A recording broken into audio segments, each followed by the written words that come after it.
ഞങ്ങൾ അധികാരത്തിലെത്തിയാൽ പദ്ധതി നടപ്പാക്കില്ല എന്ന് തീരുമാനിച്ച് കേന്ദ്രത്തെ അറിയിക്കുമെന്നായിരുന്നു വി.ഡി. സതീശൻ പ്രതിപക്ഷ നേതാവായിരുന്നപ്പോൾ പറഞ്ഞത്. ഞാൻ പറഞ്ഞിട്ടില്ല. ഫണ്ടിനായി ആത്മാഭിമാനം പണയപ്പെടുത്താൻ പറ്റില്ല, തമിഴ്നാട് മാതൃകയിൽ കോടതിയിൽ പോകണമെന്നായിരുന്നു വി.കെ. കുഞ്ഞാലിക്കുട്ടിയുടെ നിലപാട്. PM ശ്രീ ധാരണാപത്രം വലിച്ചു കീറി ചവറ്റുകൊട്ടയിലിടുമെന്ന് KM ഷാജി പ്രഖ്യാപിച്ചിരുന്നു. അധികാരത്തിലെത്തിയപ്പോൾ നേതാക്കളുടെ വാക്കിന് കീറച്ചാക്കിന്റെ വില പോലും ഇല്ലാതായി. പറഞ്ഞതെല്ലാം വിഴുങ്ങി PM ശ്രീയുടെ നടത്തിപ്പുകാരായി UDF സർക്കാർ മാറുമ്പോൾ അല്പവും നാണം അവശേഷിക്കുന്നില്ലേ എന്ന് നാട്ടുകാർ ചോദിക്കും. അങ്ങനെ പറയരുത് സാർ. പിന്നെ എങ്ങനെ പറയണം? ശ്രീ VR അനൂപ്, ചോദ്യമൊന്നുമില്ല, ന്യായീകരിച്ചോളൂ. അല്ല, അങ്ങ് പറഞ്ഞ ഒരു കാര്യം ശരിയാണ്. വളരെ കൃത്യമായി പ്രതിപക്ഷത്ത് കോൺഗ്രസ് പാർട്ടി എടുത്ത ഒരു നയസമീപനമുണ്ട്. അങ്ങ് തന്നെ ആമുഖമായി ബഹുമാന്യനായ പ്രതിപക്ഷ നേതാവ് പറഞ്ഞ കാര്യങ്ങൾ കാണിച്ചു. നീ എന്ത് തേങ്ങയാണ് പറയുന്നേ? അത് കേവലം അദ്ദേഹത്തിൻ്റെ വ്യക്തിപരമായ നിലപാടല്ല, അതൊരു പാർട്ടിയുടെ നിലപാടാണ്. ഞങ്ങൾ ഉൾപ്പെടെയുള്ള ആളുകൾ അങ്ങടക്കം നയിച്ച ചർച്ചകളിലിരുന്ന് അതിനെക്കുറിച്ച് പറഞ്ഞതാണ്. അതൊരു സംഘപരിവാർ പ്രൊജക്റ്റാണ് എന്ന് ഞങ്ങൾ പറഞ്ഞിട്ടുണ്ട്. പ്രതിപക്ഷത്ത് ഇരുന്നു കൊണ്ട് രാഷ്ട്രീയമായി CPM-നെ ആ കാര്യത്തിൽ എതിർത്തിട്ടുണ്ട്. അതൊക്കെ രാഷ്ട്രീയമായ നിലപാടാണ്. ആണോ? ഭയങ്കര. ഞാനൊരു കാര്യം പറയാം, ഞങ്ങൾ പറഞ്ഞ കാര്യങ്ങൾ പറഞ്ഞിട്ടില്ല എന്ന് ഞങ്ങൾ പറയില്ല, അതിനെ തള്ളി പറയില്ല. അതൊരു രാഷ്ട്രീയമായ പൊളിറ്റിക്കലായ ഒരു അഭിപ്രായമായി അവിടെ നിലനിൽക്കണം. ഭരണത്തിൽ സ്വന്തം രാഷ്ട്രീയ നിലപാട് ബലി കഴിച്ചാലേ തുടരാൻ കഴിയൂ. ഭരിക്കണമെങ്കിൽ രാഷ്ട്രീയം ഭരണത്ത് വെക്കണം. ഈ ഭരണം ഒരു തുടർച്ചയാണെന്ന് പറയുമ്പോൾ അതിന്റെ സാങ്കേതികത്വം, അത് ബന്ധപ്പെട്ട കാര്യങ്ങൾ ഭരണ നേതൃത്വം തീർച്ചയായും വിശദീകരിക്കും. അല്ല, അതിന്റെ സാങ്കേതികത്വം എന്താണ്? ഇതൊരു നടക്ക് പോണ മാതിരില്ല. LDF സർക്കാരാണ് MOU ഒപ്പിട്ടത്. അത് 2025 ഒക്ടോബർ മാസം 23-ാം തീയതിയാണ്. അത് കഴിഞ്ഞപ്പോൾ 2026 ജൂലൈ അവസാനിക്കുകയാണ്. ഇതുവരെ ഒരു നടപടിയും ആ വിഷയത്തിൽ ഉണ്ടായില്ല. 6 മാസം കൂടിയേ ഈ പദ്ധതിയുള്ളൂ. 6 മാസം കൂടി ഇതേപോലെ തുടർന്നാലും ഒന്നും സംഭവിക്കാനില്ല. പദ്ധതിയുടെ കാലാവധി അവസാനിക്കുമ്പോൾ ആ ധാരണാപത്രം സ്വാഭാവികമായും അസാധുവാകും. അത്രയേ സംഭവിക്കൂ. ഇത് വടി കൊടുത്ത് അടി വാങ്ങുന്ന പരിപാടിയാണല്ലോ ബാബു. എന്നിരിക്കെ ഈ അവസാന നിമിഷം ഇത്രയും എതിർത്ത പദ്ധതി ഒരു തരത്തിലും കേരള സമൂഹത്തെ ബോധ്യപ്പെടുത്താൻ കഴിയില്ല എന്ന ഉറപ്പിലും നടപ്പാക്കണമെന്ന നിർബന്ധ ബുദ്ധി എന്തിനാണ് എന്നുള്ളതാണ് ചോദ്യം. ഞാൻ അങ്ങ് തന്നെ തുടങ്ങുന്നത് ചോദ്യങ്ങളില്ല, ന്യായീകരിച്ചോളൂ എന്ന് പറഞ്ഞാൽ ഇവിടെ ന്യായീകരണത്തിന്റെ പ്രശ്നമൊന്നുമില്ല. വളരെ കൃത്യമാണ്, ഞങ്ങൾ അതിനെ എതിർത്തിട്ടുണ്ട് എന്ന് പറയുന്നത് യാഥാർത്ഥ്യമാണ്. എന്നിട്ട് ഇപ്പോൾ എടുത്തിട്ട് ഒരു ഭരണപരമായ ഒരു അഡ്മിനിസ്ട്രേറ്റീവ് സ്റ്റെപ്പാണ്. അത് എടുക്കേണ്ട അനിവാര്യത തീർച്ചയായും ഭരണ നേതൃത്വം വ്യക്തമാകുന്ന തരത്തിൽ നിങ്ങൾക്ക് മുന്നിൽ വിശദീകരിക്കും. ഭയങ്കരം തന്നെ.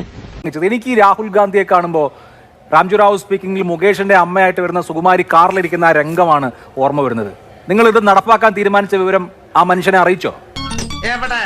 ഇതൊരു നടക്കി പോണ ലക്ഷണില്ല. ഒരു സംശയവുമില്ല, അൺകോംപ്രമൈസിംഗ്ലി ഇന്ത്യയിൽ RSSനെതിരായുള്ള പോരാട്ടത്തിന്റെ ഒരു പുതിയ യുദ്ധമുഖം രാഹുൽ ഗാന്ധി തുറന്നിരിക്കുകയാണ്. അദ്ദേഹം കുറെ കാലങ്ങളായി ഇവിടെ RSSനെ പേരെടുത്ത് വിമർശിച്ചുകൊണ്ട് തന്നെ ഇത്തരം കാര്യങ്ങൾ പറഞ്ഞുകൊണ്ടിരിക്കുന്നുണ്ട്. തീർച്ചയായും വിദ്യാഭ്യാസ രംഗത്തെ കാവ്യവൽക്കരണത്തിനെതിരെ സന്ധിയില്ലാത്ത പോരാട്ടമാണ് കോൺഗ്രസിനെ സംബന്ധിച്ച് മുന്നോട്ട് വയ്ക്കുന്നത്.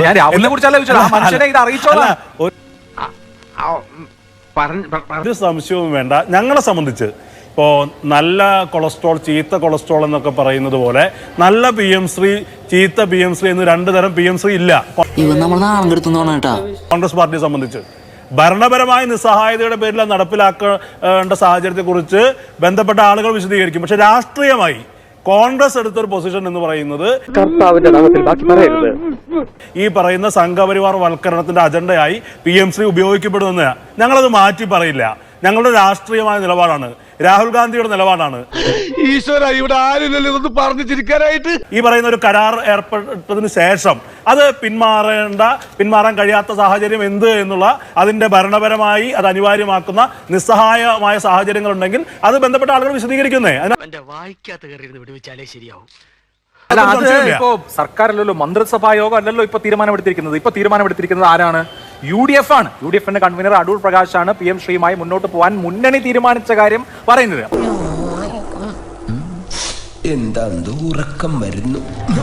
അപ്പൊ മുന്നണിയിൽ ആരൊക്കെയാണുള്ളത്?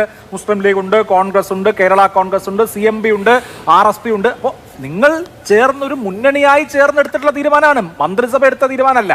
അതൊന്നും എനിക്കറിയാൻ മേല. ഇങ്ങനെ എന്തെങ്കിലുമൊക്കെ പറയുമ്പോഴേ എന്റെ മനസ്സിനൊരു സന്തോഷം ഉണ്ടാവുള്ളൂ.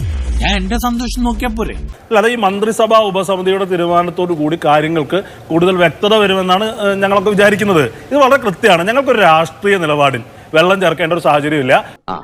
ഇതിപ്പം അന്ന് പോലെ പറഞ്ഞുകൊണ്ടിരിക്കുന്ന ആരോ പറഞ്ഞ് പഠിപ്പിച്ചു വിട്ടാൽ മതി. അതിനെ താങ്കൾ തുടക്കത്തിലെ പറഞ്ഞ പോലെ ന്യായീകരിച്ചോളൂ എന്ന് പറഞ്ഞാൽ ഞങ്ങളതൊന്നും ഇവിടെ ക്ഷമിക്കണം, ആർഷോ ഇവിടെ പറഞ്ഞു നിങ്ങൾ മുമ്പ് പറഞ്ഞ കാര്യങ്ങളില്ലേ എന്ന് ചോദിച്ചു.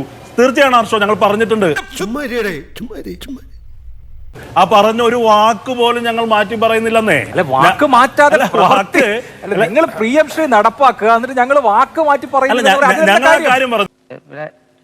പിന്നെ ചൂടാണ്ട് AC ഒന്നും ഇല്ല. അത് ഈ കരാറിനകത്ത് പോലും ഒരു കരാർ ഏർപ്പെടുമ്പോൾ അതിനകത്ത് നിയമപരമായ പ്രശ്നങ്ങൾ കൂടി നിലനിൽക്കുന്നുണ്ട്. ആ കരാറിൽ നിന്ന് പിന്മാറാൻ കഴിയാത്ത തരത്തിൽ ആ കരാറിനകത്ത് കോൺഗ്രസിന് മുമ്പ് ഇങ്ങനെ ഒരു നിലപാടെടുത്ത് എനിക്ക് തോന്നുന്നു സിനിമാ നടന്മാരുടെയും നടിമാരുടെയും സംഘടനയായ അമ്മയാണെന്ന് തോന്നുന്നു.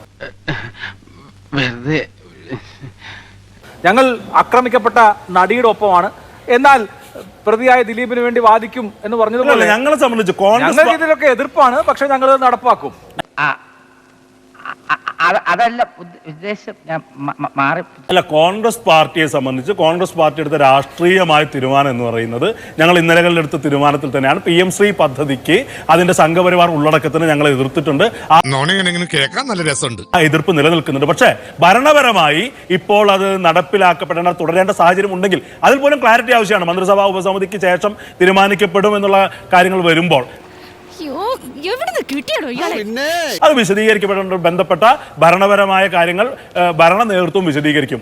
അതിനപ്പുറത്ത് നേരത്തെ പറഞ്ഞ പോലെ അതിനെ ന്യായീകരിച്ചു മെഴുകുക എന്നുള്ളതിലേക്ക് ഞങ്ങൾ പോകുന്നില്ല. ഞങ്ങൾ പറഞ്ഞു തന്നെയാണ്. അത് കൃത്യമാണ്. അത് ഞങ്ങളുടെ രാഷ്ട്രീയ നിലപാടാണ്. രാഷ്ട്രീയമാണ് അടിസ്ഥാനപരമായിട്ട് ഞങ്ങൾ ഉയർത്തിപ്പിടിക്കുന്നത്.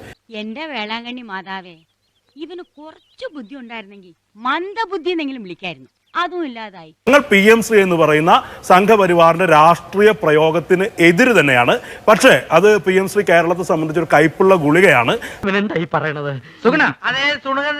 അത് വിഴുങ്ങാൻ നിർബന്ധിതമായ സാഹചര്യം, സാങ്കേതികത്വമോ നിയമപരമായ സാഹചര്യം ഉണ്ടെങ്കിൽ അത് ഇപ്പോഴും തീരുമാനിക്കപ്പെടേണ്ട ഈ പറഞ്ഞ ഭരണപരമായ കാര്യങ്ങൾ മന്ത്രിസഭാ ഉപസമിതിയിലൂടെ തീരുമാനിക്കപ്പെടേണ്ട ഒന്നാണ്. ശരി, എന്തായാലും പണ്ട് തലമാറട്ടെ എന്ന് പറഞ്ഞൊരു ചിത്രകഥ ഉണ്ടായിരുന്നു. പൂമ്പാറ്റയിലാണെന്ന് തോന്നുന്നു. ഇപ്പൊ കേരളത്തിലെ ജനങ്ങൾ അത് കണ്ടുകൊണ്ടിരിക്കുകയാണ്. മുമ്പ് എതിർത്തിരുന്ന ആളുകൾ ഇപ്പോൾ അനുകൂലിക്കുന്നു, മുമ്പ് അനുകൂലിച്ചിരുന്ന ആളുകൾ ഇപ്പോൾ എതിർക്കുന്നു. ഇത്രയൊക്കെ ഉള്ള രാഷ്ട്രീയം. അതൊക്കെ ഗോപാലകൃഷ്ണൻ ഒരു നമ്പർ അല്ലേ എന്ന് കേരളത്തിലെ ജനങ്ങൾ മനസ്സിലാക്കിയാൽ അത് നല്ലതാവില്ല. ഒരു രാഷ്ട്രീയ സമൂഹം അല്ലല്ലോ നമുക്ക് ഉണ്ടാവേണ്ടത്. അതുകൊണ്ട് ജനങ്ങൾക്ക് ദഹിക്കുന്ന ഭാഷയിൽ വിശദീകരിക്കാനെങ്കിലും VD സതീശൻ സർക്കാരിന് ഈ യുട്ടേണിനെ കുറിച്ച് വിശദീകരിക്കാൻ കഴിയട്ടെ എന്ന് ആശംസിച്ചുണ്ടാവും. തൽക്കാലം ഇത്രയും മതി. വരട്ടെ.